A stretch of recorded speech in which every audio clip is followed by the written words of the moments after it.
Hello friends, कैसे हैं आप सब? बढ़िया एकदम। स्टार्ट की जाए क्लास। चलिए आइए स्टार्ट करते हैं। हम लोग आज एक नया टॉपिक स्टार्ट करेंगे। लास्ट लेक्चर्स जो हम लोगों ने कवर किया है उसमें हमने देखा था कि कंपनी को कैसे इनकॉर्पोरेट किया जाता है। तो कंपनी को इनकॉर्पोरेट करने से रिलेटेड जितने भी पॉइंट्स थे वो हम लोगों ने कवर किए थे। That was a normal procedure या सिंपल प्रोसीजर कह सकते हैं आप उसको, कि नॉर्मली या मैनुअली या जो भी तरीका बोलिए, सिंपली आप कंपनी को उस इनकॉर्पोरेट कर सकते हैं। अब आज तक जो प्रोसीजर चलता आ रहा है उसमें काफ़ी सारे अमेंडमेंट्स आए, काफ़ी सारे चेंजिंग आई कि चीज़ों को कितना सिंप्लीफाई बनाया जाए। तो कंपनी के इनकॉर्पोरेशन को और सिंप्लीफाई करने के लिए, और ज़्यादा आसान करने के लिए, नॉर्मल प्रोसीजर से हट करके, नॉर्मल प्रोसीजर हम लोगों ने कवर किया है, तो नॉर्मल प्रोसीजर से हट करके कुछ अलग सोचा गया। गवर्नमेंट ने कुछ अलग लाने का प्लान किया। गवर्नमेंट ने सोचा कि क्यों ना हम लोग कुछ ऐसा काम करें कि ये इनकॉर्पोरेशन का काम और आसान बन जाए। तो इस कदम को आगे बढ़ाते हुए 1 मई को एमसीए ने एक नया सिस्टम लॉन्च किया। और वो नया सिस्टम क्या है? वो है आपका इंटीग्रेटेड प्रोसेस ऑफ इनकॉर्पोरेशन। क्या है?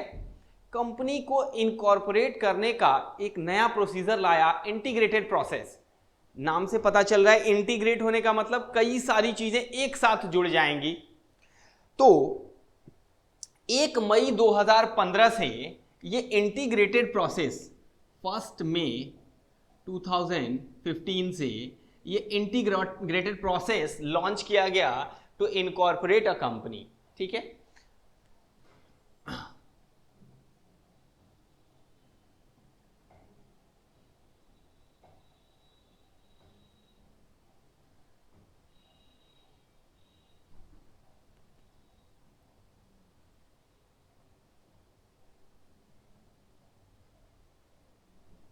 Integrated process for incorporation. तो अब हमारा ये नया सिस्टम आया इस नॉर्मल प्रोसीजर की जगह पे। अब 1 मई 2015 को कंपनी इनकॉर्पोरेशन रूल्स 2014 में एक नया रूल ऐड किया गया। कंपनी इनकॉर्पोरेशन रूल 2014 में एक नया रूल ऐड किया गया, रूल नंबर 36, जिसके थ्रू ये नया अमेंडमेंट आया कंपनी को इनकॉर्पोरेट करने का इंटीग्रेटेड प्रोसेस। ठीक है। तो कंपनी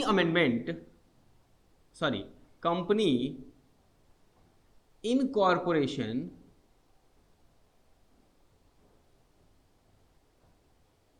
रूल्स 2014 में एक नया रूल आया, रूल INC 36, जिसने इस प्रोसीजर को एग्जिस्टेंस में ला दिया।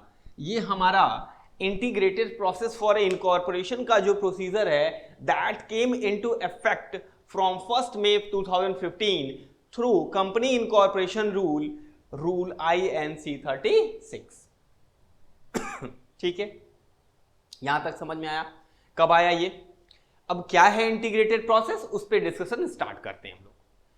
इस रूल 36 ने 13 सब रूल्स प्रोवाइड किए कंपनी को इंटीग्रेटेड प्रोसेस के थ्रू इनकॉर्पोरेट करने के लिए।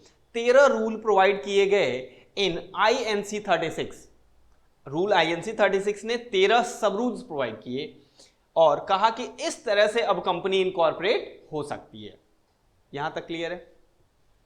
आइए, अब कंपनी को इनकॉर्पोरेट करने के लिए, चूंकि इंटीग्रेटेड प्रोसेस है ये, तो एक सिंगल फॉर्म लाया। क्या वो कौन सा सिंगल फॉर्म है? उसका नाम है फॉर्म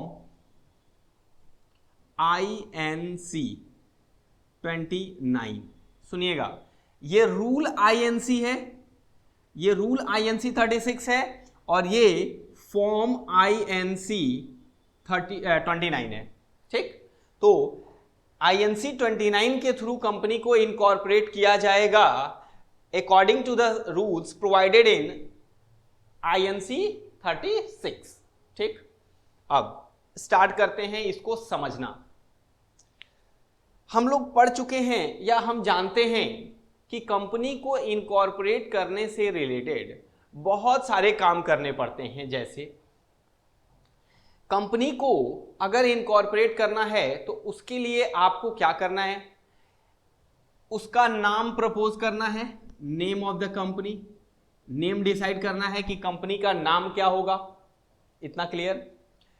नाम डिसाइड करने का पूरा प्रोसीजर होता है। इसके लिए एक फॉर्म आता है INC1, ये भर के भेजना पड़ता है। 6 नाम प्रपोज करने पड़ते हैं तो जाके कंपनी को नाम मिलता है और कंपनी अपना नाम रख पाती है। उसके बाद कंपनी को इनकॉर्पोरेट करने के लिए, कंपनी को इनकॉर्पोरेट या रजिस्ट्रेशन के लिए, कंपनी के रजिस्ट्रेशन के लिए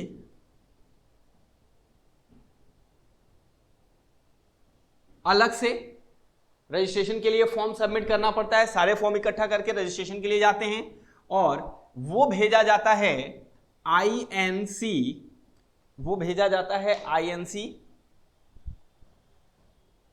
INC2 फॉर OPC। अगर कंपनी OPC है तो INC2 के थ्रू भेजा जाएगा, और अगर अदर देन OPC है तो, अदर देन OPC है तो फिर उसके लिए INC7 ये यूज किया जाता है। कंपनी को रजिस्टर करने के लिए, इनकॉर्पोरेट करने के लिए ये हो गया। इसके रजिस्टर्ड ऑफिस को डिसाइड करना होता है, इसके लिए सबमिशन होता है। रजिस्टर्ड ऑफिस क्या होगा कंपनी का, इसके लिए एक फॉर्म आता है INC22, इसका वेरिफिकेशन होता है। वेरिफिकेशन के बाद कुछ डॉक्यूमेंट्स भेजे जाते हैं रजिस्ट्रार के पास। रजिस्ट्रेशन हो गया।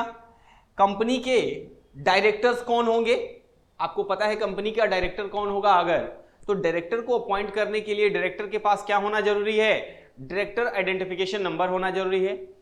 इसके लिए सेक्शन 152, 53, 54 ये सारे अलग से सेक्शंस बने हुए हैं डायरेक्टर के, डायरेक्टर को डिन देने के लिए।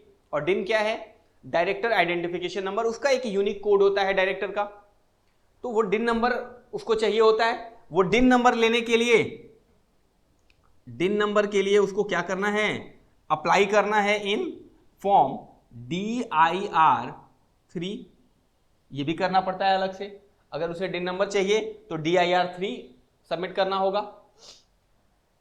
फिर उसके बाद डिन अगर उसको अलॉट हो गया तो क्या करना है, इसके बाद इसे अलग अलग फॉर्म्स, कंसेंट के लिए डायरेक्टर को अपॉइंट करना है तो उसे कंसेंट लेनी है।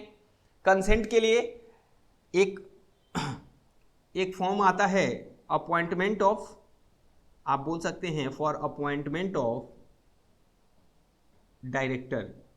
डायरेक्टर के अपॉइंटमेंट के लिए, मतलब डायरेक्टर अपनी कंसेंट देता है कंपनी को और कंपनी उस कंसेंट को रजिस्ट्रार के पास भेजती है।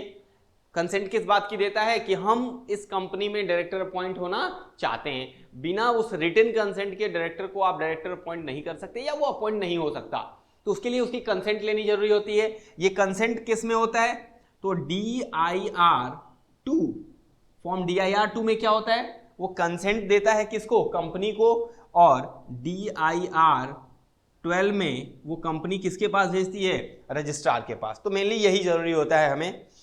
तो जब हम नॉर्मल प्रोसीजर में होते हैं, ध्यान से सुनिएगा मेरी बात, जब हम नॉर्मल प्रोसीजर में होते हैं तो हमें ये सारे काम करने होते हैं। ये 1 2 3 4 5, ये कम से कम ये 5 फंडामेंटल वर्क हमें करने पड़ते हैं, ये काम करने पड़ते हैं। तो ये 5 काम जो करने हैं, नाम के लिए जाना, रजिस्ट्रेशन के लिए जाना, रजिस्टर्ड ऑफिस देखना, डिन लेना DIR3 फॉर्म में, अपॉइंटमेंट करना डायरेक्टर का, उसके लिए कंसेंट उसकी रिक्वायर्ड होती है, फर्स्ट डायरेक्टर की बात कर रहे हैं। तो ये 5 काम अलग अलग करने होते हैं अगर आप नॉर्मल प्रोसीजर में जा रहे हैं। तो अगर आपको, अब इसमें टाइम भी तो लगना है, टाइम आपका वेस्ट होगा। तो अगर आपको अपने प्रोसीजर को आसान बनाना है, सिंप्लीफाई करना है, तो आपके लिए 1 मई 2015 से ये अमेंडमेंट के थ्रू ये नया, अब चूंकि जब भी नई चीजें आती हैं वो सिंप्लीफाई होती हैं, सिंपल करने के लिए चीजों को नए नोटिफिकेशन या अमेंडमेंट्स ले आते हैं गवर्नमेंट। तो ये नया अमेंडमेंट आया क्या कि इंटीग्रेटेड प्रोसेस अडॉप्ट किया जाए, एक सिंगल फॉर्म भरा जाना है जिसका नाम है INC 29। ये रूल INC 36 में प्रोवाइड किया गया कि एक सिंगल फॉर्म भरेंगे हम INC 29, और इस INC 29 के थ्रू इतनी सारी बातों को रिप्लेस करके, इतने सारे अलग अलग एफर्ट्स को रिप्लेस करके एक सिंगल फॉर्म में समराइज कर दिया गया, जिससे कि हमारे कंपनी को इनकॉर्पोरेट करने का काम क्या हुआ, बिल्कुल आसान हो गया। ठीक, अब समझ में आया ये INC 29 है क्या, कि इतना लंबा चौड़ा जो हमारा नॉर्मल प्रोसीजर था उसको शॉर्ट बना दिया गया, छोटा कर दिया गया, और एक सिंगल फॉर्म में हमारा काम हो जाना है। क्लियर हो रहा है? कौन कौन सा काम? मैंने 5 काम गिनाए आपको। क्या? नाम, कंपनी अपना नाम रिजर्व कराती है, उसके लिए INC फॉर्म भरना पड़ता है 1, और INC 1 फॉर्म के थ्रू कंपनी नाम को रिजर्व करवाती है 60 दिन के लिए। फिर उसके अलावा और कंपनी को क्या, रजिस्ट्रेशन के लिए भेजना होता है, रजिस्ट्रेशन के लिए अलग से फॉर्म जाता था। अगर OPC का रजिस्ट्रेशन आप करवा रहे हैं तो फॉर्म 2 भेजना है, INC 2। अगर अदर देन OPC है तो INC 7 जाना है। फिर अगर आप कंपनी का रजिस्टर्ड ऑफिस देख रहे हैं, उसके लिए आपको सारी डिटेल INC 22 फॉर्म में भेजनी है वेरिफिकेशन के लिए, उसका डिस्कस किया था मैंने, फिर कर लेंगे आज। फिर उसके अलावा डायरेक्टर की अपॉइंटमेंट अगर होनी है तो डायरेक्टर की कंसेंट लेनी होती है, कंसेंट के लिए DIR 12 फॉर्म जाता है, उसके दिन के अलॉटमेंट के लिए DIR 3 जाता है। तो ये पांचों काम जो हैं हमारे क्या हैं, ये एक जगह ला करके INC 29 में कर दिया गया, ताकि हमारा काम क्या हो सके, एकदम आसान हो सके। ठीक, इतनी कॉन्सेप्ट समझ में आया क्या है ये? अब कैसे होगा, इसका प्रोसीजर क्या है, अब हम लोग बारी बारी डिस्कस करेंगे। पहले हम आपको ये 13 जो सब रूल्स हैं इनको 1 बाय 1 आपसे डिस्कस करेंगे, उसके बाद एक जगह समराइज करके हम लोग इसको समझ लेंगे। ठीक है, तो आइए मेरे साथ साथ चलना है आपको और ध्यान से सुनना है चीजों को। बिल्कुल आसान है, इससे आसान चीज नहीं हो सकती। ठीक है, तो सिंप्लीफाई किया गया तो हम लोग भी आसानी से समझेंगे चीजों को। चलें, आइए। तो सबसे पहले मैं बात करना चाहूंगा सब रूल 1। क्या कहा उसने? सबसे पहला जो सब रूल है वो कहता है कि ये INC 29 क्या है, इसको लाया गया है for the purpose of simplifying the procedure of incorporating a company through form INC 29। मतलब हमें इनकॉर्पोरेशन प्रोसीजर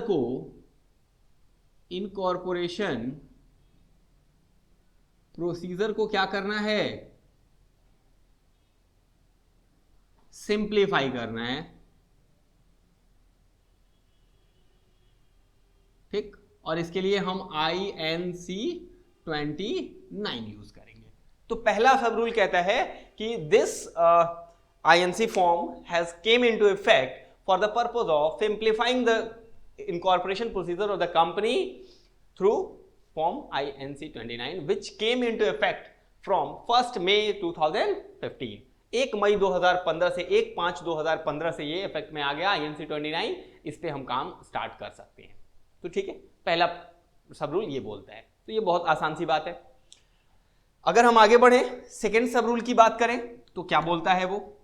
ये सेकेंड सब रूल हमारा कहता है कि फॉर द पर्पज ऑफ सब रूल 1, इसके लिए हमें क्या करना है, हम इन सारे फॉर्म्स की जगह कंपनी के रिजर्वेशन ऑफ नेम के लिए, किसके लिए, रिजर्वेशन ऑफ नेम, मैं ये हटा रहा हूं यहां से, मैं दोबारा इसको रख रहा हूं सामने आपके।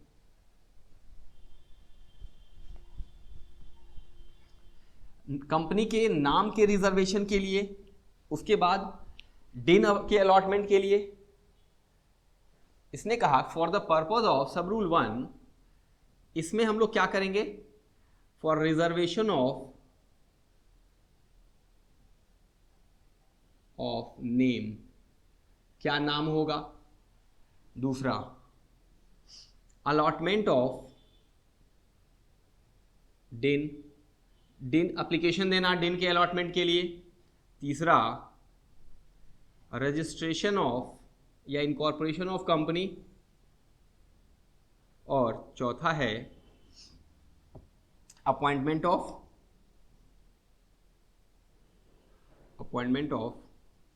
डायरेक्टर। ठीक है, तो इन वर्क्स के लिए, ये कामों के लिए क्या करना है हमें एक सिंगल फॉर्म INC 29 भेजना है। ये सारे काम अलग अलग जो होते थे उनके लिए हम अभी जो आपको मैंने बताया सारे फॉर्म्स मैंने गिनाए, वो सारे फॉर्म के लिए ये सेकंड पॉइंट क्या कहता है कि अगर आपको सिंप्लीफाइंग प्रोसीजर अडॉप्ट करना है, आपको आसानी से काम करना है, तो इनकी जगह आप क्या कर सकते हैं, एक सिंगल INC 29 अडॉप्ट कर सकते हैं, वो आपके लिए यूजफुल होगा। बिल्कुल आसान सी बात है।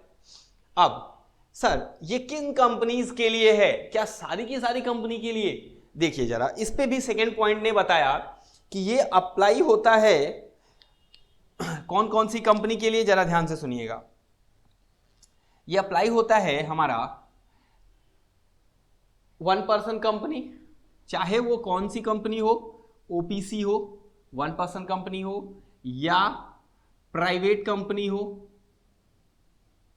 या पब्लिक कंपनी हो, या वो प्रोड्यूसर कंपनी हो, कोई भी कंपनी हो उसके ऊपर ये अप्लाई होता है। कोई भी कंपनी आपको बनानी हो, आप INC 29 के थ्रू ये काम कर सकते हैं बिल्कुल आसानी से। ठीक है, लेकिन इसने सेक्शन 8 कंपनी को कवर नहीं किया। सेक्शन 8 कंपनी मतलब नॉट फॉर प्रॉफिट कंपनी, ऐसी कंपनी जो नॉट फॉर प्रॉफिट के लिए बनी हुई है, उसे यहां कवर नहीं किया गया INC 29 में, तो इसके बारे में कुछ बताया नहीं गया। ठीक, तो किस कंपनी के लिए अवेलेबल है, चाहे 1 पर्सन कंपनी हो, प्राइवेट कंपनी हो, पब्लिक कंपनी हो, या प्रोड्यूसर कंपनी हो। सर ये प्रोड्यूसर कंपनी क्या होती है? प्रोड्यूसर कंपनी एक ऐसी कंपनी होती है जिसमें उस कंपनी के जो मेंबर होते हैं they are involve in production of primary produce. Primary produce का मतलब generally which is related with agriculture. तो वो लोग जो एग्रीकल्चर प्रोड्यूस को प्रोड्यूस करने के लिए कोई कंपनी बनाते हैं ताकि वो कंपनी उसमें डील कर सके, तो उसे हम प्रोड्यूसर कंपनी, नॉर्मली आपकी जनरल नॉलेज के लिए ये काफी है, तो उसे हम प्रोड्यूसर कंपनी कहते हैं। ठीक, प्राइवेट, पब्लिक और OPC के बारे में you know very well. Okay, तो ये सेकेंड प्रोसीजर था, और इसने कहा कि ये इनके जगह पे एक सिंगल फॉर्म INC जाएगा, ये कंपनी ऐसा कर सकती है, और with the prescribed fees of ₹2000 in addition to the registration fees. Point second में साफ साफ ये बात लिख दी गई कि इसके लिए 2000 रुपए एडिशनल लगेंगे, उसके किसके साथ साथ, रजिस्ट्रेशन फीस के साथ साथ। मतलब आपको अगर इंटीग्रेटेड प्रोसेस में इनकॉर्पोरेट करना है, कंपनी को आसानी से या जल्दी से इनकॉर्पोरेट करना है, तो डेफिनेटली आपको 2000 रुपए एक्स्ट्रा देने पड़ेंगे। ठीक है ना, तो थोड़ी सी जेब खाली होगी 2000 रुपए से, बहुत ज़्यादा नहीं है, बहुत आसान सा है ये, क्योंकि हम आसानी से कंपनी इनकॉर्पोरेट करना चाहते हैं, तो फास्ट ट्रैक कंपनी बनाना चाहते हैं, तो डेफिनेटली हमें क्या करना होगा कि 2000 रुपए का चार्ज पे करना होगा।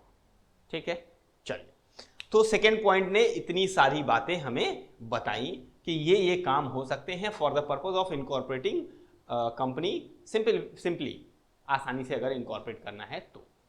चलें आगे बढ़े, चलिए हम लोग सेक्शन 8 कंपनी पे एक बार और डिस्कस करेंगे, अभी थोड़ी देर बात करेंगे, क्या मैटर होगा वो हम आपको बताएंगे उसी समय।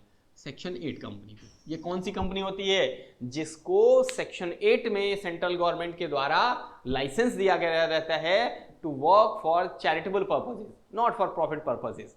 ठीक है, चलिए हम लोग डिस्कस किए हैं इस पे, आई होप कि आपको ये पता होगा। चलें आगे, अब आइए, मैं इसको हटा रहा हूं, यहाँ से हटा रहा हूं मैं।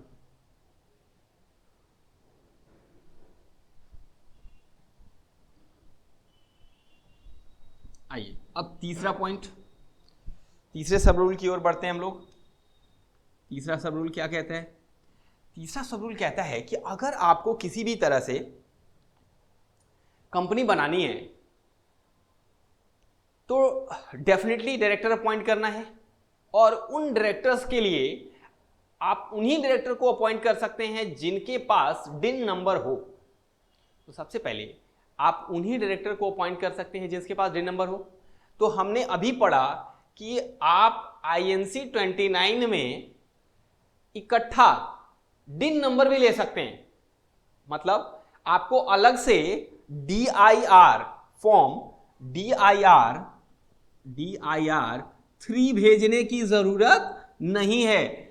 यह भी काम आपका किसमें होगा? INC 29 में आप कंपनी के जो डायरेक्टर बनने वाले हैं या जो डायरेक्टर हैं उनके लिए आप क्या कर सकते हैं? अप्लाई कर सकते हैं फॉर ऑब्टेनिंग डिन थ्रू फॉर्म INC 29। इसके पहले क्या था? अलग से आपको एक DIR 3 फॉर्म भेजना पड़ता था डिन ऑब्टेनिंग के लिए। यह काम आपको नहीं करना अब।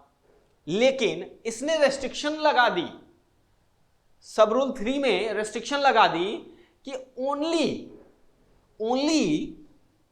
3 डायरेक्टर्स, 3 लोगों का ही केवल और केवल डिन के लिए एप्लीकेशन जाएगा, उससे ज्यादा नहीं जा सकता। और मैं फॉर योर ओन कन्वीनियंस मैं आपको बता दूं कि एक पब्लिक कंपनी में मैक्सिमम कितने डायरेक्टर हो सकते हैं, मिनिमम कितने डायरेक्टर चाहिए? 3 डायरेक्टर। एक OPC में 1, प्राइवेट कंपनी में 2 और पब्लिक कंपनी में कम से कम 3। तो आप इवन आप पब्लिक भी बना रहे हैं तो भी आप 3 डायरेक्टर के डिन लेके अपने आप को इनकॉर्पोरेट कर सकते हैं। अब सोचिए जरा कि अगर कहीं ये कंडीशन रख दी गई होती कि केवल 2 डायरेक्टर का डिन इसके थ्रू मिल सकता है, तब तो प्रॉब्लम हो जाती पब्लिक कंपनी वालों के लिए। तो उसको ध्यान में रखते हुए कि पब्लिक कंपनी के लिए इवन कम से कम 3 डायरेक्टर की जरूरत होती है, तो कम से कम 3 लोगों का यहां से अलॉटमेंट हो सकता है, डिन का एप्लीकेशन जा सकता है INC 29 के थ्रू। ठीक, क्लियर है ये पॉइंट? हाँ, 3 से ज्यादा नहीं जा सकता, ध्यान रखना है। चलिए सर, बाकी क्या 3 से डायरेक्टर ज्यादा हो ही नहीं सकते क्या? नहीं, डायरेक्टर हो सकते हैं, लेकिन उनके पास ऑलरेडी डिन होना चाहिए। किसी और कंपनी के वो डायरेक्टर थे और उन्होंने अप्लाई कर रखा था डिन के लिए और वो डिन मिल गया था। मालूम है, डिन एक बार जब किसी डायरेक्टर को मिल जाता है तो वो लाइफ टाइम के लिए हो जाता है। मींस एक बार अगर आपको कंपनी को आपको डायरेक्टर आइडेंटिफिकेशन नंबर मिल गया तो वो आपका लाइफ टाइम का डिन होता है, हमेशा के लिए हो जाता है। आपको बार बार किसी और कंपनी में जाने पर आपको डिन नहीं लेने की जरूरत होती है। वो डायरेक्टर आइडेंटिफिकेशन नंबर हमेशा के लिए आपकी पर्सनल पहचान होती है। आप जाएं कहीं भी, उससे कोई फर्क नहीं पड़ना। ठीक है, तो ये डिन नंबर क्या होगा? 3 लोगों से ज्यादा के लिए नहीं हो सकता। मतलब मैक्सिमम 3 डायरेक्टर्स क्या कर सकते हैं? अप्लाई कर सकते हैं जिनके पास डिन नहीं है। प्रपोज डायरेक्टर, जिनको हमें डायरेक्टर बनाना है, उनका 3 लोगों का नाम लिख करके सारी डिटेल भेज देंगे कि इन लोगों को डिन नंबर चाहिए। किसको भेजते हैं सर? ये एप्लीकेशन जनरली से आती है सेंट्रल गवर्नमेंट को, और सेंट्रल गवर्नमेंट क्या करती है? सेंट्रल गवर्नमेंट उसे 1 महीने के अंदर अंदर डिन प्रोवाइड करा देती है। ठीक है, तो ये होता है प्रोसीजर इसमें। चलिए अब आगे बढ़ते हैं। तो तीसरा पॉइंट ये हो गया। तो तीसरे पॉइंट में क्या है? डिन नंबर है। क्या है? डिन फॉर 3 डायरेक्टर्स। चलिए सर, चौथे पॉइंट में क्या है? आइए 4th पॉइंट की बात करें। हम लोगों ने जो सिंप्लीफाई या नॉर्मल प्रोसीजर जब पढ़ा था तो मैंने आपको बताया था कि कंपनी एक INC फॉर्म 1 भेजती है। किस लिए? For the purpose of approving या approval of name of the proposed company. जो बनने वाली कंपनी है, चूंकि क्या होता है कि कंपनी का नाम रखना जरूरी होता है। आर्टिफिशियल पर्सन होती है कंपनी, तो कंपनी का नाम रखना बहुत जरूरी होता है, क्योंकि किस नाम से, वो खुद में एक पर्सन होती है, एक डिस्टिंक्ट पर्सनैलिटी होती है। इस वजह से उस कंपनी का नाम होना जरूरी है, क्योंकि कंपनी अपने नाम से ट्रांजेक्शन्स करती है, अपने नाम से कॉन्ट्रैक्ट्स करती है। तो उस नाम के लिए हम एक INC फॉर्म 1 भर के, इनकॉर्पोरेशन फॉर्म 1 भर के भेजते हैं, और उसमें हम लोग कम से कम 3 और maximum 6 propose names according to the priority, मतलब पहले कौन हम प्रायोरिटी दे रहे हैं किसको, दूसरे नंबर पे। इस तरह से 6 प्रपोज नेम भेजते हैं, जिसमें से कोई भी नाम अप्रूव हो सकता है बाय द रजिस्ट्रार। तो अब जरा सुनिए, अब उस अप्रूवल के लिए, अब क्यों सर नाम में क्या दिक्कत है? अरे भाई, कोई नाम हो सकता है पहले से किसी कंपनी का हो, या गवर्नमेंट को लगता हो कि उसके नज़र में ये नाम सही नहीं है, तो इसलिए पहले हम वो नाम भेजते हैं कि भाई इस नाम का अप्रूवल चाहते हैं हम, क्या मिलेगा? हाँ, तो वो नाम आपको मिल सकता है अगर आप उसे रिजर्व कराना चाहते हैं फॉर नेक्स्ट 60 डेज, 60 दिन के लिए। तो ठीक है, अभी इसमें 4th सब रूल में ये पॉइंट आया कि अगर आपको नाम रिजर्व कराना है, ठीक है, कोई दिक्कत नहीं, आप INC 29 में आप ये लिख करके भेज सकते हैं कि कौन सा नाम चाहिए आपको, लेकिन प्रॉब्लम ये है कि आप एक से ज्यादा नाम उसमें नहीं भेज सकते। समस्या है? बिल्कुल है, एक से ज्यादा नाम नहीं भेज सकते, मतलब केवल और केवल एक नाम भेजना है। अगर हो सके खुदा न खास्ता या किसी भी वजह से वो नाम किसी और से मैच हो गया या नहीं मिल पाया, अप्रूवल नहीं मिली उस नाम की, देन तब क्या होगा? अब आपको फिर से दोबारा सारा प्रोसीजर अडॉप्ट करना है, सब कुछ करना है आपको, ये पैसा आपका डूब जाएगा एक तरह से, समझिए, ठीक है ना। तो इसलिए ये थोड़ा सा प्रॉब्लम क्रिएट होता है। आप फास्ट ट्रैक इनकॉर्पोरेशन में जाते हैं तो ये थोड़ी सी प्रॉब्लम करेगा आपको।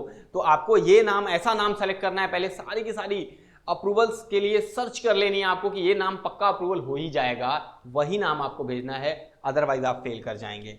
तो name, only one name can be proposed.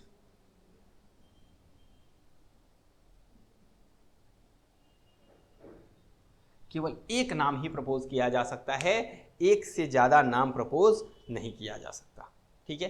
तो पॉइंट नंबर 4 ने ये बता दिया। अब चलिए आगे। तो फिर सर पॉइंट नंबर 5 आइए। अब इस सब रूल ने क्या कहा? सब रूल 5 ने कहा कि ठीक है, अगर कंपनी इनकॉर्पोरेट हो रही है फास्ट ट्रैक प्रोसीजर से तो कोई दिक्कत नहीं है, बहुत बढ़िया है, लेकिन इसके लिए जो प्रमोटर्स हैं या प्रमोटर्स या एप्लीकेंट्स, सर ये एप्लीकेंट्स कौन होते हैं? प्रमोटर का मतलब जो प्रमोशनल एक्टिविटी में इन्वॉल्व हो रहा है, एप्लीकेंट हो तो रहा है प्रमोशनल एक्टिविटी में लेकिन वो प्रमोटर नहीं है। जैसे मैंने जब प्रमोशन चैप्टर पढ़ाया था तो मैंने बताया था कि अगर कोई कंपनी जिसका प्रमोटर अगर किसी प्रोफेशनल से कोई प्रोफेशनल सर्विसेज ले रहा है, उसे हम, या कोई पर्सन प्रोफेशनल कैपेसिटी में कंपनी को अपनी सर्विसेज दे रहा है, उसे हम प्रमोटर नहीं मानते। तो वो प्रमोटर क्या कर रहा है? अपनी पावर ऑफ अटॉर्नी इस एप्लीकेंट को दे रहा है, कह रहा है कि मेरी पावर ऑफ अटॉर्नी लेके आप काम करिए, लेकिन आप प्रमोटर नहीं हैं, आप प्रोफेशनल कैपेसिटी में काम कर रहे हैं, तो you are said only as an applicant, not a promoter. तो चाहे प्रमोटर की बात करें चाहे उस एप्लीकेंट की बात करें, दोनों में से कोई भी, तो प्रमोटर या एप्लीकेंट क्या करते हैं? इनके पास ऑप्शन है, दे में प्रिपेयर, क्या बनाएंगे सर? हलवा बनाएंगे। हलवा बनाएंगे? नहीं, सुनिए, प्रमोटर या एप्लीकेंट क्या बना सकते हैं? ये बनाएंगे memorandum of association, article of association. मालूम है आपको कि कंपनी बिना इन 2 डॉक्यूमेंट्स के इनकॉर्पोरेट नहीं हो सकती। बहुत इंपॉर्टेंट डॉक्यूमेंट्स हैं ये दोनों बहुत इंपॉर्टेंट डॉक्यूमेंट्स हैं। These are the prime documents of the company. Without these 2 documents a company can not be incorporated any how. Okay, so अब ये जो डॉक्यूमेंट्स हैं ये खुद अपना बना सकते हैं, अपने खुद से तैयार कर सकते हैं मेमोरेंडम या आर्टिकल, या ये लोग फॉलो कर सकते हैं। इसके लिए 2 फॉर्म्स और दिए गए, एक INC 30 और एक INC31। ये दो फॉर्म अलग से दिए गए। INC30 is for MOA memorandum of association and INC31 is for article of association. और इसमें टेम्पलेट्स दिए गए हैं। क्या दिए गए हैं? टेम्पलेट्स दिए गए हैं ताकि आप अगर न बनाना चाहें मेमोरेंडम आर्टिकल को तो इन टेम्पलेट्स को ही फॉलो कर सकते हैं। इसमें ऑलरेडी उस फॉर्म में ही INC29 फॉर्म में ही क्या किया गया है, उसके टेम्पलेट्स दिए हुए हैं, उसी को आप फॉलो करेंगे। आपको अलग से नहीं बनाने की जरूरत है। आप चाहें तो बना सकते हैं, definitely this option is available to you, but that is not necessary to follow these templates, but you may follow this. ये आपके काम को आसान बना देगा। ठीक है, तो ये ऑप्शन अवेलेबल है प्रमोटर या एप्लीकेंट के लिए, दैट दे में आइदर प्रिपेयर द मेमोरेंडम और आर्टिकल। ओरिजिनली आप बना सकते हैं या आप इन टेम्पलेट्स को फॉलो कर सकते हैं जो INC30 में दिए गए हैं। INC30 में क्या दिया गया है? मेमोरेंडम ऑफ एसोसिएशन का टेम्पलेट है, और INC31 में क्या दिया गया है? आर्टिकल ऑफ एसोसिएशन का। तो देखिए जरा,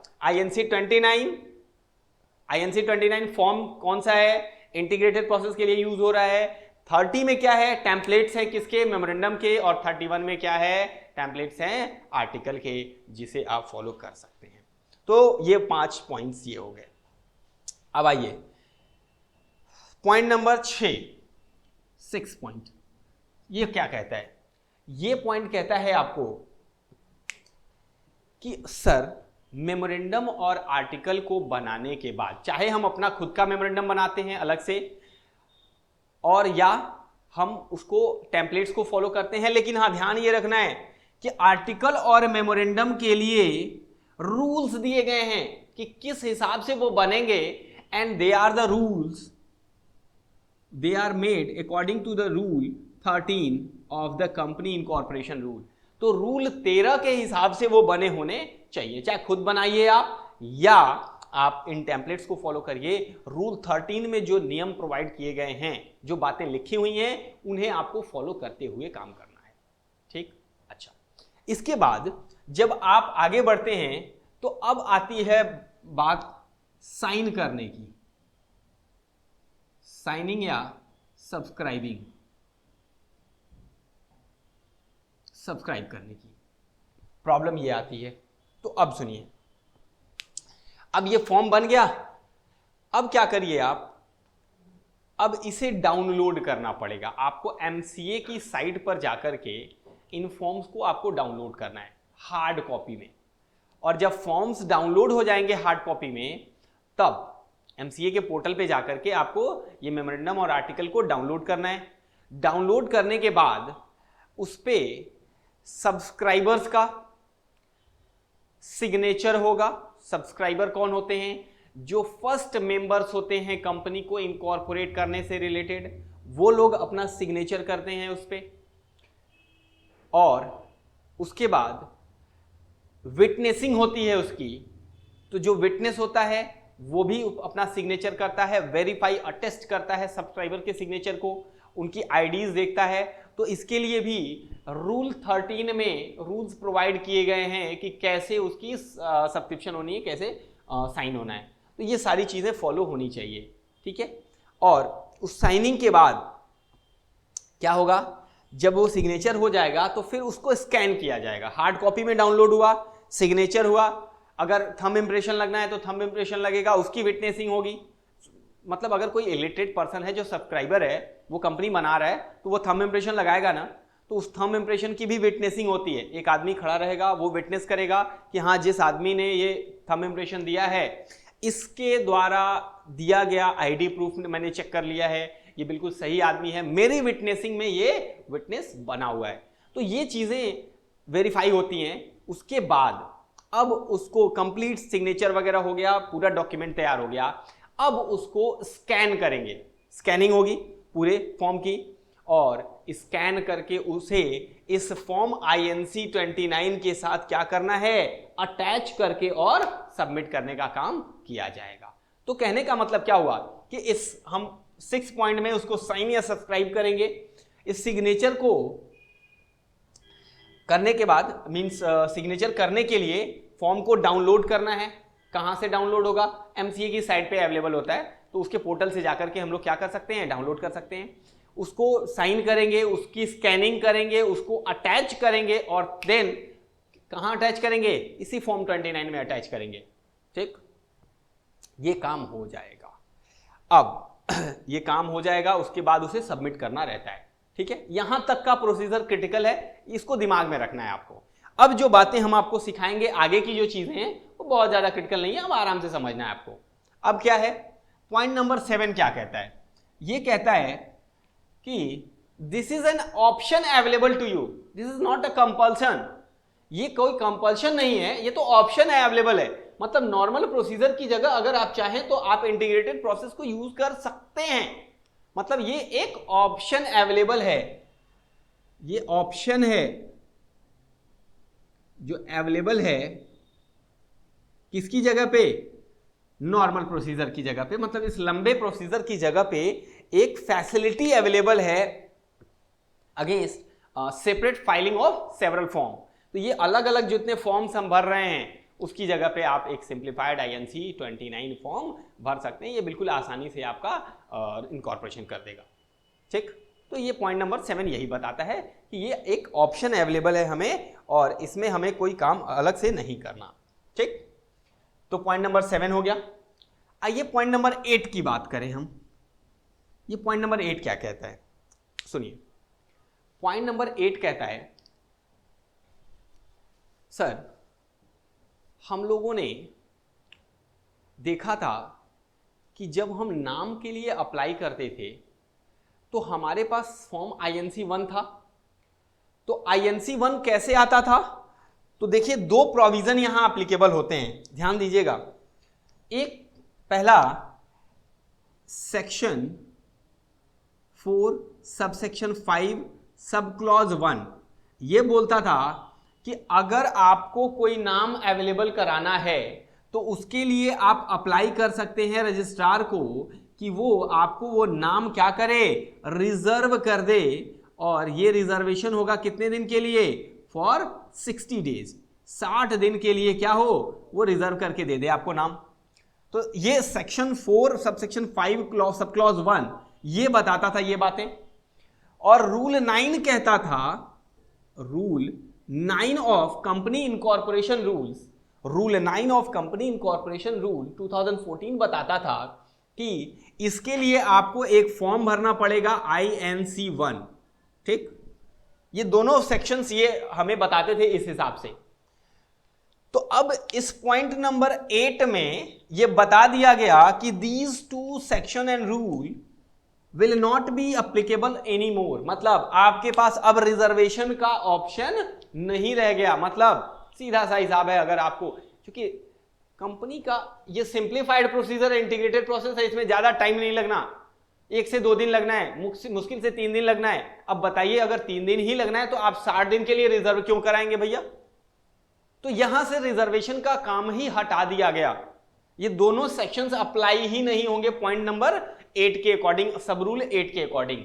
तो अब क्या, इसीलिए तो रखा गया था कि केवल और केवल एक, only one name can be propose, केवल एक नेम प्रपोज होगा, एक ही नाम जाना है आपको। तो पूरा ठोक ठटा के मीन्स पूरा देखभाल करके, सोच समझ के, सर्च करके कि क्या ये नाम पक्का अप्रूव हो ही जाएगा। अगर ऐसा है तो आप नाम को डालिए उसमें, अदरवाइज मत डालिए, नहीं तो रिजेक्ट हो जाएगा, और रिजेक्ट हो गया तो खत्म। तो ये भी ऑप्शन आपके पास नहीं है। और रूल सब रूल 8 कहता है कि आपके पास ये दोनों ऑप्शन भी नहीं है, मतलब नाम का रिजर्वेशन कराना भी नहीं है। ठीक, समझ में आ रही है बात? अभी हम सारे पॉइंट्स को एक साथ कर लेंगे तो फिर हम लोग आगे बढ़ेंगे। चलें आगे। तो अब देखिए, रूल सब रूल 8 ने तो ये बोल दिया कि आपके पास ये ऑप्शन भी नहीं है। अब हम फंस गए दिक्कत में। तो सब रूल 9 आया, उसने एक छोटा सा सब रूल 9 और 10 इन दोनों ने मिलकर के एक थोड़ी रिलैक्सेशन दी। सब रूल 9 ने क्या कहा सुनिए, इसने बताया कि अगर आपका रजिस्टर्ड ऑफिस है तो ठीक है, उसका वेरिफिकेशन करना होगा आपको, रजिस्टर्ड ऑफिस का आपको वेरिफिकेशन करना होगा। और वेरिफिकेशन के बाद जो भी डॉक्यूमेंट्स अटैच करने हैं वो आप क्या करिए, फॉर्म INC 29 में अटैच कर दीजिए। 9 ने क्या कहा, मैं इसको हटाता हूं यहां से, ये हटा रहा हूं मैं। 9 ने कहा कि आपका अगर रजिस्टर्ड ऑफिस है तो इस रजिस्टर्ड ऑफिस का आप क्या करिए, आप रजिस्टर्ड ऑफिस को वेरीफाई करिए और वेरिफिकेशन का प्रूफ अटैच करिए। और वेरिफिकेशन के लिए बताया गया रूल 25, रूल 25 ने बताया कि वेरिफिकेशन करना है आपको रजिस्टर्ड ऑफिस का। और इसके सब रूल 2 में यह बताया गया कि कुछ एक डॉक्यूमेंट्स, वेरिफिकेशन के लिए कुछ एक डॉक्यूमेंट्स लगते हैं, वो डॉक्यूमेंट्स आपको सबमिट करने होंगे। वो डॉक्यूमेंट्स क्या होते हैं, वो डॉक्यूमेंट्स होते हैं कि अगर आपका रजिस्टर्ड ऑफिस आपने खुद खरीद लिया, वो आपका ओन्ड है, खुद का है, तो डॉक्यूमेंट ऑफ टाइटल उसका देना पड़ेगा आपको कि आपका खुद का वो है। अगर आपने उसे किराए पर लिया है, रेंटल है, तो ठीक है, रेंट अग्रीमेंट प्रोवाइड करिए, या अगर लीज पे लिया है तो लीज डीड दीजिए। और उसके साथ साथ रेंट रिसीट की कॉपी भी लगा दीजिए, इससे समझ जाए कि हाँ इस जगह पे है। ओनरशिप के द्वारा एक अप्रूवल ले लीजिए कि हाँ हमने आपको बेचा है, या ये हम उसकी इस प्रीमाइस के ओनर हैं और ये कंपनी अब इसकी ओनर है, हम इस बात को वेरीफाई करते हैं। और ध्यान ये रखना है कि आपको एक और डॉक्यूमेंट सबमिट करना होगा जिसे हम यूटिलिटी बिल के नाम से जानते हैं। यूटिलिटी बिल का मतलब क्या हुआ, जैसे बिजली का बिल हो गया, टेलीफोन बिल हो गया, ये सभी क्या होते हैं, एड्रेस प्रूफ के रूप में जाने जाते हैं। तो इनको भी आपको देना है, लेकिन हाँ ध्यान ये रखना है कि ये 2 महीने से ज्यादा के पुराने नहीं होने चाहिए। तो इनके द्वारा भी आप क्या कर सकते हैं, वेरिफिकेशन करवा सकते हैं। तो ये रूल 25 सब रूल 2 में ये बातें लिखी गई है कि क्या क्या डॉक्यूमेंट्स आपको अटैच करने हैं। रजिस्टर्ड ऑफिस का वेरिफिकेशन हो गया। अब रूल 10 ने कहा कि अगर, ध्यान से सुनिए, अगर आपने, चूंकि हम फिर से थोड़ा पीछे जाते हैं फिर आगे की बात करेंगे। एक कंपनी अगर इनकॉर्पोरेट होती है तो सबसे पहले केवल और केवल उस स्टेट का नाम देना होता है रजिस्ट्रार को कि जिस स्टेट में वो कंपनी एस्टैब्लिश होती है। किस रजिस्ट्रार को, जिस रजिस्ट्रार के जुरिडिक्शन में वो कंपनी आती है, बस स्टेट का नाम बता दीजिए कि इस स्टेट में हम स्टेबल करने वाले हैं, ठीक। उसके 15 दिन के अंदर अंदर आपको रजिस्टर्ड ऑफिस फाइनल करने ला होता है और 30 दिन के अंदर अंदर आपको वेरिफिकेशन करवा लेना है। तो और चूंकि हमने केवल स्टेट का नाम दिया होता है, इसलिए एक करेस्पॉन्डेंस के लिए एक ऑफिस या कोई एड्रेस देना होता है जिसपे कम्युनिकेशन हो सके उन 15 दिनों तक, जब तक हमारा रजिस्टर्ड ऑफिस फाइनली लोकेट नहीं हो जाता, ठीक। तो जब तक उन 15 दिनों में हमारा रजिस्टर्ड ऑफिस फाइनली लोकेट नहीं हो जाता, तब तक एक कॉरेस्पॉन्डेंस एड्रेस देना होता है। और हो सकता है वही कॉरेस्पॉन्डेंस एड्रेस हमारा फाइनल एड्रेस बन जाए। तो अगर कॉरेस्पॉन्डेंस एड्रेस फाइनल एड्रेस बन गया तो फिर आपको वेरिफिकेशन कराने की जरूरत नहीं है। रूल 10 ने बोल दिया। एक फॉर्म होता है, फॉर्म INC 28, तो इसे फाइल करने की जरूरत नहीं है, मतलब वेरिफिकेशन की आपको दोबारा जरूरत नहीं पड़ेगी। अगर आपका रजिस्टर्ड ऑफिस वही ऑफिस है जो आपने उन 15 दिनों के लिए करेस्पॉन्डेंस के लिए अपना लोकल एड्रेस डाला था, वही फाइनल कर दिया आपने, तो ठीक है, अब आपको वेरिफिकेशन के लिए जरूरत नहीं पड़ेगी। सिंपल सी बात है। अगर एक एड्रेस आपने पहले से बता रखा है तो फिर दोबारा वही एड्रेस आपका परमानेंट एड्रेस बन जाता है, देन आपको उसके लिए वेरिफिकेशन करने की जरूरत नहीं होगी। तो पॉइंट नंबर 10 ने ये आपको बता दिया, ठीक। अब चलिए, तो पॉइंट नंबर 11 में क्या होगा। अब यहां तक का प्रोसीजर खत्म।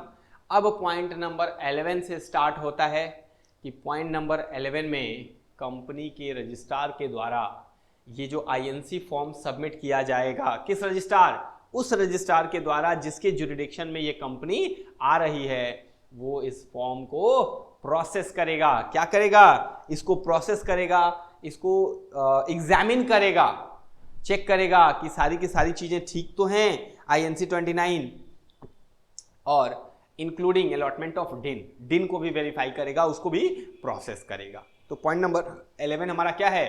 पॉइंट नंबर 11 है कि प्रोसेसिंग की जाएगी इस फॉर्म की INC 29 की। ठीक, चलिए हम इसको 10, 11 यहां रखते हैं। आई होप दिख रहा होगा आपको। Point number 11, processing of form INC 29 including what? Including डिन डायरेक्टर आइडेंटिफिकेशन नंबर, उसका भी देखा जाएगा, उसको भी वो चेक करेगा, एग्जामिन करेगा। ठीक, तो पॉइंट नंबर 11 हो गया। 12 और 13 ये 2 पॉइंट्स और बचे हुए हैं इसमें, उनको हम अभी डिस्कस करेंगे। पहले हम आइए इसको फिर से एक बार डिस्कस कर लें, फिर 12 और 13 पे हम लोग आएंगे। तो सबसे पहले पॉइंट में आपको ये बताया कि हम इसको क्या कर रहे हैं, एक सिंप्लीफाइड प्रोसीजर है, एक सिंपल प्रोसीजर है कंपनी को इनकॉर्पोरेट करने का। नॉर्मल प्रोसीजर से अलग हटके एक आसान सा तरीका बनाया गया।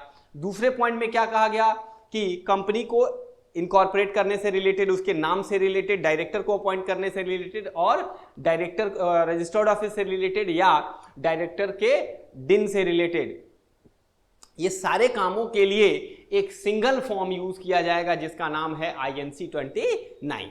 ठीक, ये किस कंपनी के लिए है? तो private company, public company, OPC को या प्रोड्यूसर कंपनी, कोई भी कंपनी हो अप्लीकेबल है। सेक्शन 8 कंपनी को नहीं इन्वॉल्व किया गया। ठीक, तीसरा पॉइंट कहता है कि डायरेक्टर को 3 डायरेक्टर ही केवल अपने दिन के लिए अप्लाई कर सकते हैं, इससे ज्यादा डायरेक्टर अप्लाई नहीं कर सकते। ठीक, फिर अगला कहता है कि केवल और केवल कंपनी एक नाम प्रपोज कर सकती है, एक से ज्यादा नाम प्रपोज नहीं कर सकती। मतलब एक नाम को ही पूरा तौल के वो नाम रखना है कि हमारा नाम रिजेक्ट ना होने पाए।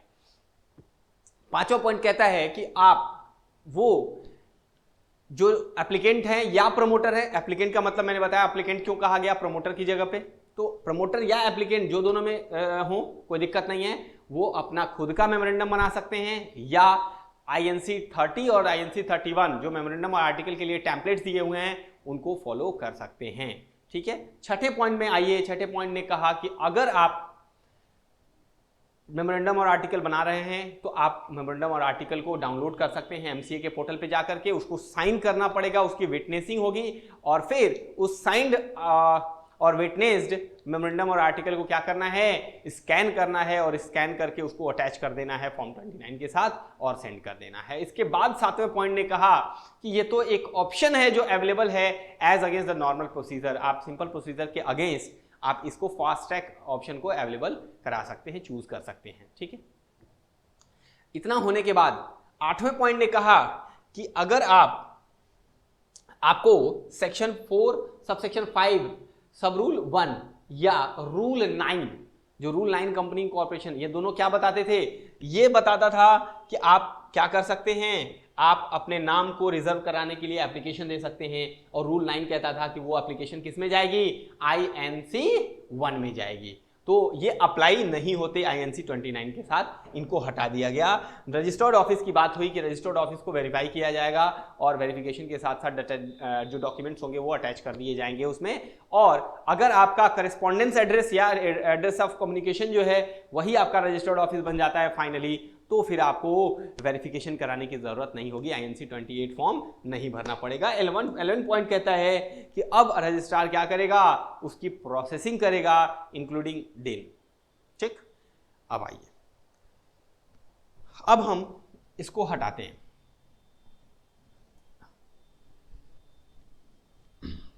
इतना होने के बाद अभी हम लोग 2 पॉइंट पीछे हैं, पॉइंट 12 और पॉइंट 13, ये 2 पॉइंट्स पे हमें और डिस्कशन करने हैं। तो जब वो पॉइंट नंबर 11 में रजिस्ट्रार इसकी वेरिफिकेशन कर लेता है, देखता है कि बिल्कुल सब कुछ ठीक है, तब तो कोई बात नहीं, वो क्या करेगा, पॉइंट नंबर 13 में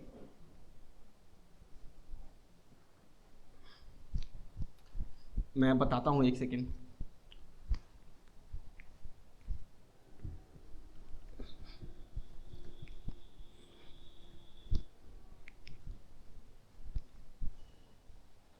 चलिए, अब हम लोग कहाँ तक पहुँच चुके हैं? हम लोग आ गए हैं पॉइंट नंबर सब रूल 11। 11 में वो क्या देखेगा? ये फॉर्म की प्रोसेसिंग करेगा। ठीक, प्रोसेसिंग हुई, क्या सब ठीक है? Is everything okay? अगर यस सब ठीक है तो वो क्या करेगा? सब रूल 13 में वो कंपनी को सिन नंबर अलॉट कर देगा। क्या करेगा? सिन नंबर। सिन नंबर क्या होता है?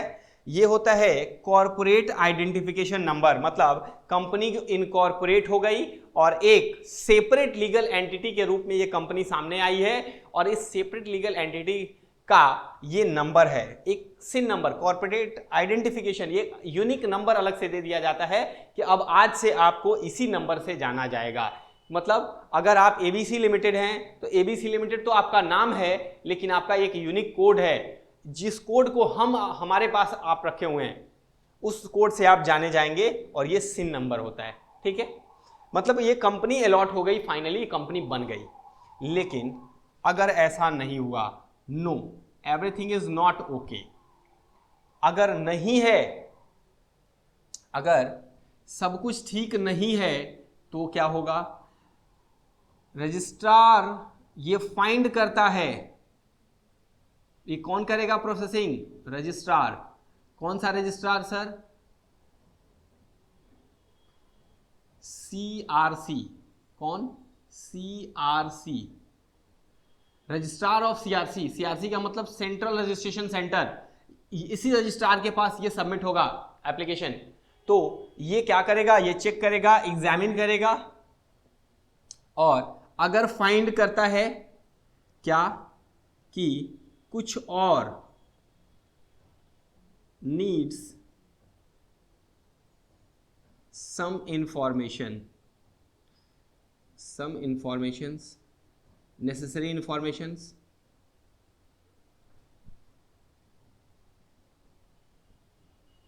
और रिक्वायर्ड हैं, कुछ और इंफॉर्मेशंस चाहिए, या उसे लगता है कि अभी भी ये क्या है? डिफेक्टिव है, फॉर्म क्या है? डिफेक्टिव है या इनकम्प्लीट है। डिफेक्टिव या इनकम्प्लीट है, तो वो क्या करेगा? वो रिक्वायर करेगा कि एप्लीकेंट को इंटीमेट करेगा। क्या करेगा? इंटीमेट करेगा प्रमोटर को या एप्लीकेंट को कि आप जल्दी फटाफट क्या करिए, ये गलतियां सुधारिए, जो इंफॉर्मेशन चाहिए वो दीजिए, या जो कमियां हैं उन्हें पूरा करिए। और इसके लिए वो 15 दिन का टाइम देगा। क्या? 15 दिन का, विदिन 15 डेज। क्या करना है? रिमूव करना है डिफेक्ट्स को। ठीक, 15 दिन के अंदर अंदर उन डिफेक्ट्स को दूर करिए। ये बात बताएगा 15 दिन कब से? जब से वो इंटीमेट करेगा, उससे लेकर के 15 दिन के अंदर अंदर आपको वो कमियों को दूर करके और दोबारा से क्या करना है? उसे फाइल कर देना है विद द रजिस्ट्रार। ठीक, आपने कर दिया। ये हम बता रहे हैं किस पॉइंट में? ये पॉइंट 13 आ गया था, ये पॉइंट नंबर 12। अभी अब पॉइंट नंबर 12 चलेगा। क्यों? क्योंकि 11 के बाद अगर उसे लगता है कि सब ठीक है, तब तो 13 में वो सिन नंबर दे देगा आपको, लेकिन लगता है ठीक नहीं है, तो वो पॉइंट नंबर 12 में जाएगा और देखेगा कि क्या क्या इंफॉर्मेशन चाहिए, क्या कमियां हैं, क्या चीज़ें नहीं हुई हैं। तो वो क्या करेगा? वो इंटीमेट करेगा और बोलेगा 15 दिन के अंदर अंदर इन चीज़ों को दूर करिए और अपना काम सही करिए। फिर आपने सब कुछ ठीक किया और जमा कर दिया, लेकिन फिर वो उसने जब प्रोसेसिंग की, उसकी एग्जामिनेशन की, तो उसे लगा फिर कुछ वो गलत पा गया, कुछ इंफॉर्मेशन अभी भी अधूरी रह गई, या कुछ डिफेक्ट्स रह गए, या कुछ इनकम्प्लीटनेस रह गई। और वो फिर से वो चीज़ें पाया तो वो दोबारा क्या करेगा, इंटीमेट करेगा कि फटाफट ये कमियां हैं, इनको सुधारिए, मतलब एक मौका और दे रहा है आपको। तो क्या करेगा, ये फर्स्ट अपॉर्चुनिटी दिया था, अब सेकेंड अपॉर्चुनिटी देगा, सेकेंड अपॉर्चुनिटी देगा कि आप क्या करिए, रिमूव करिए, क्या, रिमूवल ऑफ डिफेक्ट, डिफेक्ट को दूर करिए कितने दिन के अंदर, विद इन 15 डेज, 15 दिनों के अंदर अंदर इसको दोबारा से दूर करिए। 15 दिन कब से लेंगे, कुल मिलाकर के जब से ये इंटीमेशन जाएगा रजिस्ट्रार के पास से 15 दिन के अंदर अंदर उसको दूर करना है। और अब आपने इस टाइम अगर गलती की तो बताइए क्या वो फिर देगा आपको मौका, अब मौका देगा, एक मौका और देगा, लेकिन विद कंडीशन, मौका तो देगा लेकिन शर्त के साथ देगा। और वो शर्त क्या है कि पहली बार में उसने आपको 15 दिन का मौका दिया था, दूसरी बार में भी आपको 15 दिन का मौका दिया था, तो ये 15 और 15 कितने दिन हो गए, 30 दिन। वो तीसरी बार मौका आपको इसी शर्त पे देगा कि अगर ये टोटल मिलाकर के 15-15 30 दिन अभी बीते ना हो, मतलब उसने पहली बार जब आपको इंटीमेशन दिया तो उसके 2 या 4 दिन या 5 दिन या 10 दिन के अंदर आपने उसको रिप्लाई कर दिया, आपके पास अभी उसमें के 5 दिन बच गए थे। फिर जब दूसरी बार उसने दिया तो उसमें भी आपने क्या कर दिया, फटाफट रिप्लाई कर दिया, तो आपके 20 दिन ही खर्च हुए थे, अभी 10 दिन बाकी थे, तो फिर आपको वो मौका दे सकता है। लेकिन अगर ये 15 और 15 30 दिन आपके अगर खत्म हो चुके हैं, टोटल मिलाकर के 30 दिन से ज्यादा मौका नहीं दिया जाएगा तीसरे अपॉर्चुनिटी के लिए, मतलब तीसरे अवसर के लिए आपको 30 दिन से ज्यादा का मौका नहीं मिलेगा। तो इस कंडीशन के साथ, जैसे पहली बार अगर आपको उसने इंटीमेट किया, तो जब किया उसने तब से आपने कितने 10 दिन के अंदर क्या कर दिया, रिप्लाई कर दिया।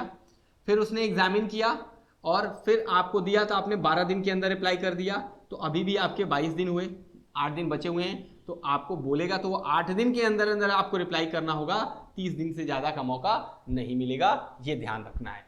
ठीक है, तो थर्ड अपॉर्चुनिटी भी मिल सकती है, लेकिन कंडीशन ये है कि आपके पास वो 30 दिन का टाइम पीरियड एक्सपायर ना हुआ हो। ठीक है, और अब उसके बाद अगर ठीक हो गया तो सही है, आपने कर दिया तो वो अलॉट कर देगा आपको सिन। लेकिन अगर आपको फिर गड़बड़ी मिल गई, उसने देखा फिर कुछ मिस्टेक्स हैं, तो अब इस बार वो क्या करेगा, आपसे कुछ नहीं पूछेगा, कोई अवसर कोई मौका नहीं देगा, वो फाइनली आपका फॉर्म रिजेक्ट कर देगा।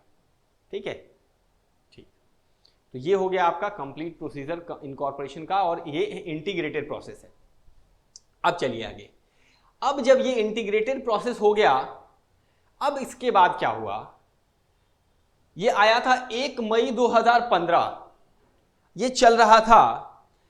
बट अच्छा, एक चीज और, ये थर्ड अपॉर्चुनिटी वाली बात जो मैंने आपको बताई ना, ये थर्ड अपॉर्चुनिटी वाली बात जो है, ये पहले नहीं थी, ये 26 जनवरी 2016 के अमेंडमेंट के थ्रू इसको इंसर्ट किया गया है। 26 जनवरी 2016 के अमेंडमेंट के थ्रू ये नया प्रोविजन डाला गया है थर्ड अपॉर्चुनिटी का, जिसमें 30 दिन के अंदर अंदर, टोटल पीरियड 30 दिन दिया गया आपको अपने डिफेक्ट को दूर करने के लिए। ठीक ना, चलिए, तो ये हो गया। अब इसके बाद ये प्रोसीजर चल ही रहा था, लेकिन गवर्नमेंट को ऐसा फील हुआ कि नहीं, अब इसमें भी कुछ कमियां हैं, कुछ दिक्कतें हैं, कुछ बाधाएं हैं, और इसको देखते हुए, ध्यान में रखते हुए गवर्नमेंट ने 1 अक्टूबर 2016 को, 1 अक्टूबर 2016 को एक नया डिसीजन लिया। और वो डिसीजन क्या था, वो डिसीजन था कि अब इसकी जगह एक नया फॉर्म ले आएंगे। कुछ कमियां जो हैं उनको दूर करने के लिए एक नया फॉर्म लाया गया, और उस फॉर्म का नाम था INC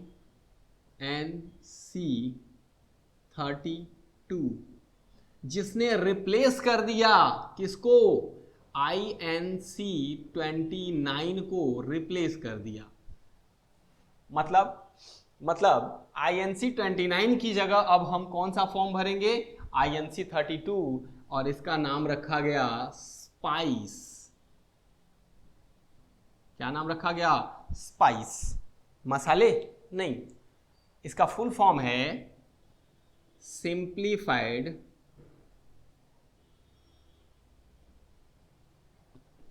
proforma, simplified proforma for incorporating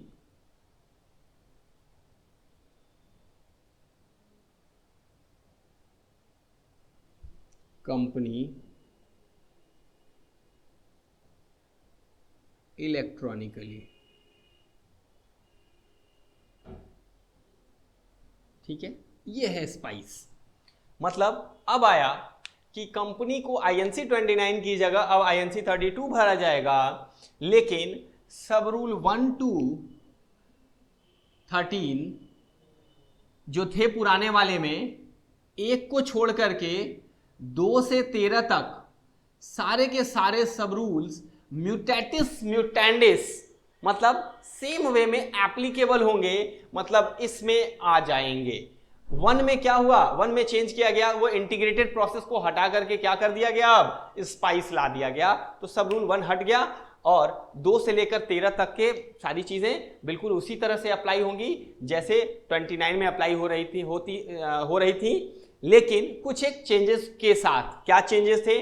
कि अब तक INC 29 में मेमोरेंडम और आर्टिकल के लिए हम लोग भरते थे INC 29 के बाद क्या भरते थे? 30 मेमोरेंडम के लिए और 31 भरते थे आर्टिकल के लिए। तो अब INC 32 में 33 आ जाएगा मेमोरेंडम के लिए और 34 आ जाएगा आर्टिकल के लिए। ये चेंजिंग आएगी। इसके अलावा क्या चेंजिंग आई? इसके अलावा चेंजिंग आई सेक्शन 8 कंपनी को भी इसमें जगह दे दी गई। INC 32 ने बुला लिया सेक्शन 8 कंपनी को, कहा आ जाओ, हम तुम्हारे साथ हैं, तुमको छोड़ के हम नहीं रह सकते, मतलब इसको भी अपने साथ जोड़ लिया। ये फायदा मिला। और क्या फायदा मिला INC 32 स्पाइस के आ जाने से? ये फॉर्म आने से कंपनी में, ध्यान से जरा सुनिएगा, ये हो गया आपका, ये हटाएं हम, ये समझ गए आप। INC 32 में मेमोरेंडम के लिए 33 और 34 ये चेंजिंग आ गई। अब जैसा कि मैंने आपको बताया था कि INC 29 में पॉइंट नंबर 4 सब रूल 4 कहता था कि आप केवल और केवल कितने नाम? एक नाम प्रपोज कर सकते हैं। कितने? Only 1 name. तो जब केवल आप 1 नेम प्रपोज कर सकते हैं, तो इसके लिए मैंने आपको बताया था कि नॉर्मल फॉर्म में, नॉर्मल प्रोसीजर में INC 1 के थ्रू 6 नाम प्रपोज किए जाते थे, जिसमें से किसी एक को अप्रूवल मिलती थी। तो कहा कि ये जो कमी थी INC 29 की, ये जो कमी थी उसको इसमें दूर किया गया कि अब चूंकि INC 29 में अगर हम बात करें तो आप इस INC 21 के प्रोसीजर को फॉलो नहीं कर सकते थे। क्यों? क्योंकि ये अलाउड नहीं था, आप रिजर्वेशन नहीं करा सकते थे। लेकिन 32 में ये फैसिलिटी आपको दे दिया कि एक काम करिए, आप INC फॉर्म 1 भर के आप नाम की अप्रूवल ले लीजिए, उसके बाद आप INC 32 फाइल करिए ताकि नाम की कंफर्मेशन हो जाए, आपको पता रहे कि हाँ ये नाम पक्का मिल जाएगा। भले से आपको रिजर्वेशन कराना है 60 दिन के लिए, मैक्सिमम होता है वो कितने दिन के लिए? वो नाम 60 दिन के मैक्सिमम अवेलेबल होता है। तो इसलिए ये अपॉर्चुनिटी इसमें प्रोवाइड कर दी गई कि आप INC फॉर्म 1 भर के आप नाम अवेलेबल करवा लीजिए, उसके बाद आगे बढ़िए। ठीक है ना? तो ये एक बेनिफिट इसको मिला। अब ये फॉर्म इलेक्ट्रॉनिकली है। क्या है? इलेक्ट्रॉनिक है। अब इलेक्ट्रॉनिक का क्या मतलब? इलेक्ट्रॉनिक का मतलब ये था कि ये जो फॉर्म्स हैं हमारे मेमोरेंडम और आर्टिकल के लिए INC 33 मेमोरेंडम के लिए और INC 34 आर्टिकल के लिए, ये जो फॉर्म्स है ना, इनको इलेक्ट्रॉनिकली सबमिट करना है। मतलब अभी INC 29 में हमने क्या पढ़ा कि इन फॉर्म्स को MCA की पोर्टल से डाउनलोड करेंगे, उसको हाथ से साइन करेंगे और फिर उसको अटैच करेंगे स्कैन करके और फिर सबमिट कर देंगे। लेकिन इसने आसान कर दिया, इसने कहा कि एक काम करिए, INC 33 को डाउनलोड करने की जरूरत नहीं है, आप इलेक्ट्रॉनिकली ही डिजिटल सिग्नेचर सर्टिफिकेट आपको साइन करना है। आप डिजिटल सिग्नेचर क्या होता है? इलेक्ट्रॉनिक सिग्नेचर होता है, तो इलेक्ट्रॉनिकली ही साइन कर दीजिए आप। मतलब आपको उसे डाउनलोड करके PDF फॉर्म में निकाल करके साइन नहीं करना, आपको हार्ड कॉपी में नहीं लाना, इलेक्ट्रॉनिकली ही साइन कर देना है by using DSC, digital signature certificate. तो आप चाहे डायरेक्टर हैं, सब्सक्राइबर हैं, कोई भी हैं, हाँ यही है कि मैक्सिमम कितने लोग कर सकते हैं इसको? 7 सब्सक्राइबर हो सकते हैं, अधिक से अधिक इससे ज्यादा नहीं हो सकते। क्यों? क्योंकि कम से कम 7 लोगों की जरूरत होती है एक पब्लिक कंपनी बनाने के लिए। तो ठीक है, कोई दिक्कत नहीं है, पब्लिक कंपनी तो आसानी से बनी जाएगी। तो ये 7 लोगों की सिग्नेचर डिजिटल सिग्नेचर सर्टिफिकेट को यूज करके किया जाएगा आर्टिकल और मेमोरेंडम के केस में। आई बात समझ में? तो ये चेंजिंग लाई गई, ये बदलाव लाए गए इस INC 32 में, जो 1 अक्टूबर 2016 से आया है, और इसलिए ये आपके एग्जामिनेशंस के लिए क्या है? अवेलेबल है, या आपके एग्जामिनेशंस में इसे पूछा जा सकता है। ठीक है ना? तो इसे आप ध्यान से पढ़ लेंगे। क्या इसमें डिफरेंस है INC 29 में? तो ध्यान रखना है, यहाँ सेक्शन 8 कंपनी को भी इंक्लूड कर लिया गया। उसके अलावा अगर नाम की बात करें तो INC 1 को अलाउ कर दिया गया। फिर अब सबमिशन क्या होगा फॉर्म्स का? ये जो डॉक्यूमेंट्स होंगे इलेक्ट्रॉनिक सबमिशन होगा, इसलिए ये क्या है? ये बिल्कुल आसान बन गया है।